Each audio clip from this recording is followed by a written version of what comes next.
About 300 years ago, a devout Brahmin couple from the Andhra Pradesh region came and settled near the sacred banks of the river Kaveri. Their names were Somasundara Avadhani and Parvatama. Though they lived a life of faith and discipline, one longing remained deep in their hearts. They prayed earnestly to the gods to bless them with a child. At last, their prayers bore fruit. A son was born to them, and the couple was filled with immeasurable joy. They named the boy Shiva Ramakrishna. To his parents, he was the light of their home, the delight of their eyes, and the answer to years of prayer. But even from childhood, Shiva Ramakrishna was not like other children.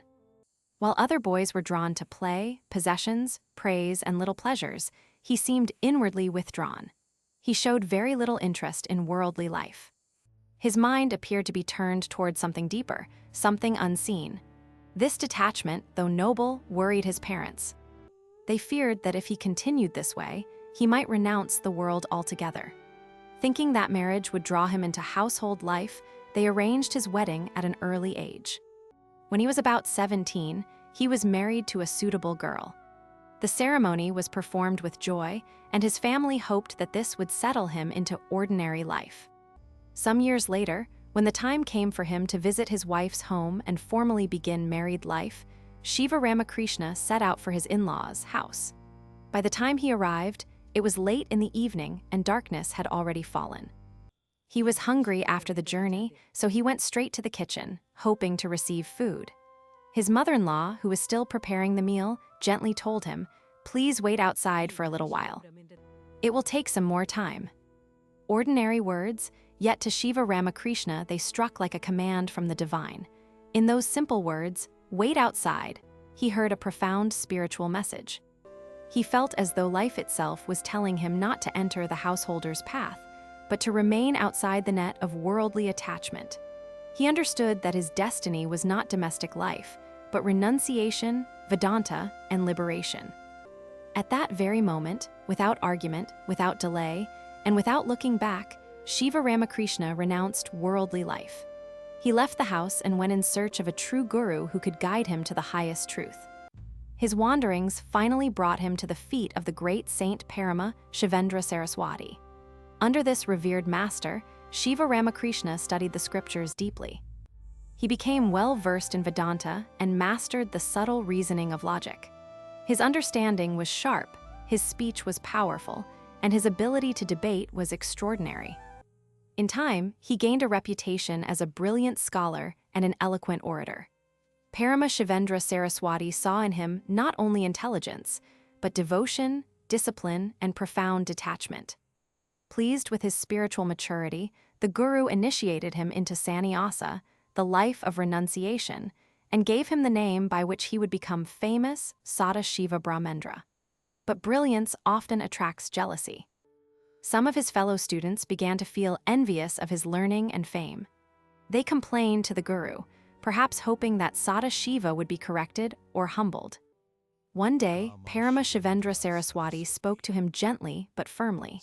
He said, in effect, "You are able to silence everyone else in debate, but you have not yet learned to silence your own tongue."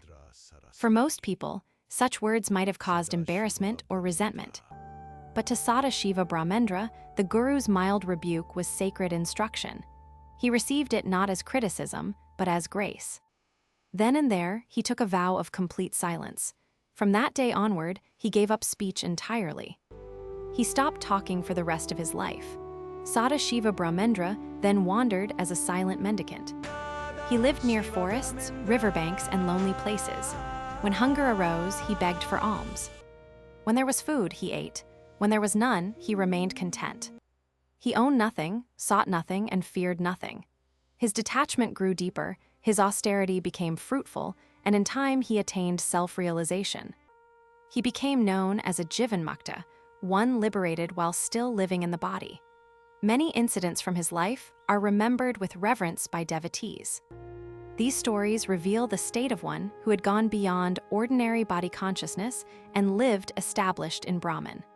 Once, Sada Shiva Brahmendra was sitting on the banks of the river Kaveri, absorbed in deep samadhi.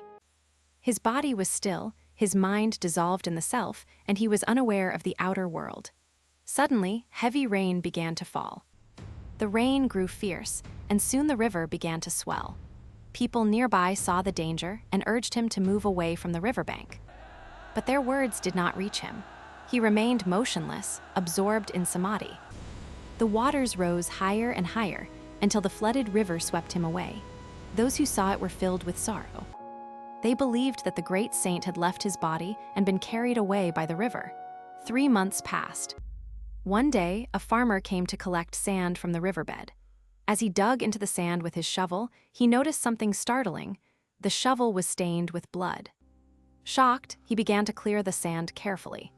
To his amazement, he found Sada Shiva Brahmendra seated beneath the sand in the very same meditative posture in which he had been seen months earlier. Word spread quickly through the surrounding villages. People gathered in wonder and devotion. They saw him not as an ordinary saint, but as a manifestation of Lord Shiva himself. They bowed before him, worshipped him, and prayed for his blessings.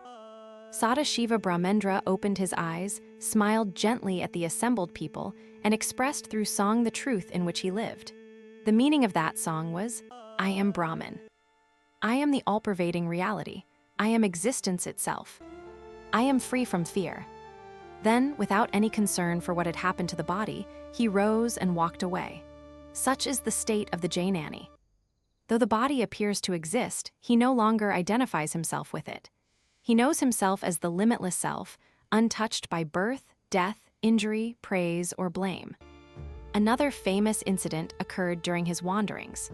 By then, many people had heard stories of the silent saint who roamed without concern for the world. One day, Sada Shiva Brahmendra was walking through the streets of a town, scarcely clothed, completely absorbed in divine ecstasy. He was singing in praise of Brahman, though he had long observed silence. Tradition says that when the song of realization flowed through him, it was not ordinary speech, but the spontaneous expression of the self. Many local people followed him with reverence, seeing in him a divine soul. But the local Muslim ruler, the Nawab, was displeased by the scene. He ordered Sada Shiva Brahmendra to stop singing and behave according to worldly decorum. The saint, absorbed in Brahman, was hardly aware of the Nawab or his command. He continued walking, immersed in bliss. The ruler took this as arrogance and disobedience. In anger, he ordered his soldiers to punish the saint. The soldiers struck, and both of Sada Shiva Brahmendra's arms were cut off. Blood flowed from his shoulders, and the severed arms fell to the ground. Yet the saint showed no sign of pain, shock, fear, or anger. He continued walking and singing as though nothing had happened. He seemed completely untouched by the terrible injury. The Nawab was stunned. His anger vanished and fear rose in his heart. He realized that this was no ordinary man. Filled with remorse, he ran after the saint, fell at his feet, and begged forgiveness. Only then did Sada Shiva Brahmendra seem to become outwardly aware of what had happened. He looked at the Nawab with a questioning glance. The ruler confessed the grave act that had been committed and pleaded for pardon. The saint then looked at his own shoulders and noticed that his arms were missing. Without agitation, he instructed the Nawab to bring the severed arms. When they were brought, Sada Shiva Brahmendra placed them back upon his shoulders. They joined again as though nothing had happened. Then, unconcerned and free as ever, he walked away, continuing in divine absorption. Such stories are cherished by devotees because they point to the state of one who has transcended the body. For the realized sage, the body is only an instrument moving according to prarabdha karma. The self remains untouched, whole, and eternal. In the later part of his life, Sada Shiva Brahmendra came to Nerur, a town in Tamil Nadu. Knowing that the time had arrived to withdraw from the physical world, he informed the nearby rulers and devotees that he would soon enter jiva samadhi. He gave clear instructions about the construction of his samadhi. A pit was prepared according to his directions. At the chosen auspicious time, Sada Shiva Brahmendra entered it and sat in yogic posture. Before entering the final state, he made certain predictions. He said that a bilva tree would grow over his samadhi. He also said that after 10 days, someone would bring a Shiva linga, and that it should be installed at a particular distance from the samadhi. As he had declared, everything happened accordingly. Sada Shiva Brahmendra entered Jiva Samadhi around May of 1755 AD. Even today, the day of his Samadhi is observed annually with devotion. His Samadhi at Nerur remains a sacred place, visited by devotees who remember him as a great saint, a realized master, and an embodiment of Advaita. Sada Shiva Brahmendra was not only a silent sage and wandering avidhuta, but also a profound writer and composer. He wrote several works on Advaita Vedanta. Among his well-known writings is Atma Vidya Vilasam, meaning the bliss and beauty of self-knowledge. This work describes the state of the liberated sage in powerful and poetic verses. In one verse, he says that even if the rays of the sun become cold, or the moon becomes hot, or fire begins to burn downward instead of upward, the Jivanmukta is not astonished. He knows that all appearances belong only to Maya. In another verse, he describes the realized one as having merged the entire universe into the partless reality. Such a sage, established in the absolute, eats only a small morsel of food that comes to him through prarabdha karma. In another beautiful image, he says that the sage sleeps with his shoulder as his pillow, the earth as his bed, and the sky as his covering. Overwhelmed with bliss, he rests in the embrace of detachment. Another verse says that the knower of the self wears a garland made of lonely places where people do not often go. He is adorned by the wish-fulfilling creeper of detachment. He drinks the nectar of dishonor, meaning that he welcomes insult from the ignorant rather than seeking praise. He remains free from attraction to sensual pleasures and has no desire for worldly recognition. He also says that the sage neither rejects something because it appears harmful, nor accepts something because it appears favorable. Knowing that all such distinctions arise from ignorance, he remains indifferent, beyond likes and dislikes. And in another verse, he points to the highest reality, that which cannot be described. It shines eternally. It has no taste, no smell, no form. It is beyond the three gunas, sattva, rajas, and tamas. It is incomparable because there is nothing other than it. It is beyond fear.